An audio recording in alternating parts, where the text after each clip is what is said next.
Election commission نے پنجاب میں بلدیاتی انتخابات سے متعلق کیس کا فیصلہ محفوظ کر لیا۔ چیف الیکشن کمشنر سکندر سلطان راجہ کی سربراہی میں 5 رکنی کمیشن نے کیس کی سماعت کی۔ سکندر سلطان راجہ نے کہا کہ پنجاب میں بلدیاتی الیکشن میں 3 سال 9 ماہ کی تاخیر ہو چکی ہے۔ انہوں نے کہا کہ ملک کے سب سے بڑے صوبے میں بلدیاتی الیکشن نہیں ہوا۔ سکندر سلطان راجہ نے اپنے ریمارکس میں کہا یہ صرف الیکشن کمیشن نہیں بلکہ حکومتوں کے لیے بھی باعث شرمندگی ہے۔ انہوں نے کہا کہ جتنی حکومتیں آئیں ان کی مرضی نہیں تھی کہ بلدیاتی الیکشن کرایا جائے۔ سکندر سلطان راجہ نے کہا کہ پنجاب اور آئی سی ٹی میں الیکشن نہیں ہوا، وقت آ گیا ہے الیکشن کمیشن فیصلہ کرے۔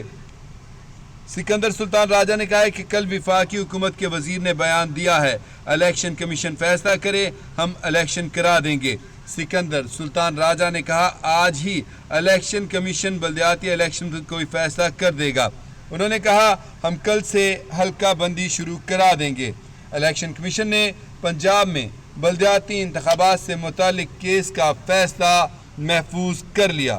چیف الیکشن کمشنر سکندر سلطان راجہ کی سربراہی میں 5 رکنی کمیشن نے کیس کی سماعت کی۔ کہا کہ اگر اتنے مخالف ہیں تو آئین میں ترمیم کر دیں کہ مقامی حکومت نہیں ہونی چاہیے۔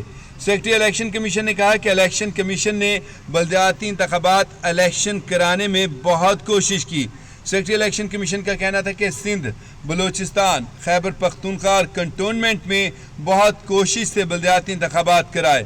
سیکرٹری الیکشن کمیشن نے کہا کہ سب صوبائی حکومتوں نے بلدیاتی انتخابات میں تاخیر کی رکاوٹیں ڈالیں۔ انہوں نے کہا کہ پنجاب حکومت نے بلدیاتی انتخابات میں رکاوٹ ڈالی۔ بلدیاتی انتخابات کرانا صوبائی حکومتوں کی ذمہ داری ہے۔ سیکرٹری الیکشن کمیشن نے کہا کہ کوئی حکومت بلدیاتی انتخابات کرانے میں تیار نہیں ہوتی۔ انہوں نے کہا کہ بلدیاتی انتخابات کی مدت 31 دسمبر 2021 کو مکمل ہو گئی تھی۔ سیکرٹری الیکشن کمیشن نے کہا کہ ہم نے 3 مرتبہ پنجاب میں حلقہ بندی کی۔